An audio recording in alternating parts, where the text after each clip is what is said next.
So, for people who run a small business and they want to have that family feel, I know some people might feel like those are contradictory things, professionalism Right. and family feel. How did you, as an integrator, holding people accountable in those steps, how do you keep that family feel? You have that good like culture inside of your business. How are you doing that and also holding people accountable? Like what's like a good strategy behind that? Yeah. So if you look at Lencioni's uh, 5 dysfunctions, uh, he basically says you can have accountability with trust, high trust, and in fact, that's how you get there. Um, and so to me, that's it. It's being real, really caring about the people, having trust with the people, and that takes building relationships. And the only way you do that is spending time with Yeah. people. So when you're clear and you're transparent about what you're doing as well, uh, you can do that, and so you can actually have structure, accountability, because you're being clear with people about who we are, Yeah. what we're best at, where we're going. Right? Let everybody know that, and then you want people to be bought in. Some people may not, and so you want those right people as well. And so kind of the combination of all that stuff. Yeah, we focused one of the main focuses of EOS and traction is and it's made popular in the book Good to Great, but Yeah. right people on the bus and right people in the right seats, those two things, and then getting the wrong people off the bus. And I think that's like an under.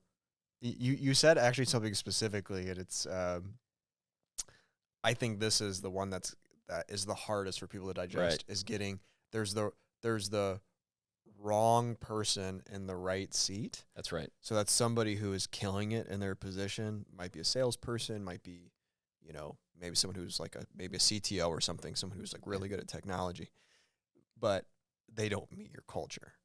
And Right. they're kind of like, it's like, oh, they're at 150%, but they're bringing 10 people down 10%, right?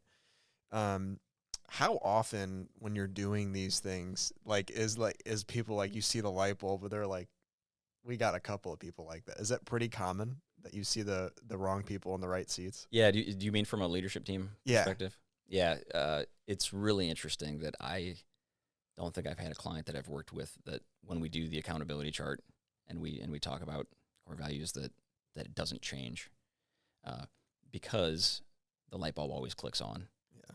because people just haven't done this work in this way, right? We build positions around people. We think, as I said earlier, wow, how am I going to find somebody to replace that person? How Yeah. could I get somebody with that same experience? They have so much experience in our industry. They're going to take clients of ours. And then when you finally make that move and get that person out, people say, oh my gosh, what took you so long? Yeah. And there's an immediate uptick in motivation and culture. So it's often that it happens. I had actually one this year that they made that change the day after we went over this.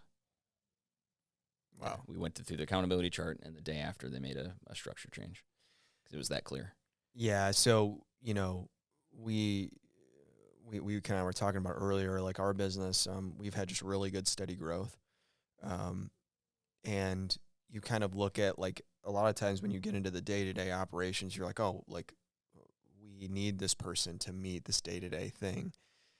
But it's really funny. We went through a period of actually over hiring to the point to kind of see like people who met that cultural thing you were talking about.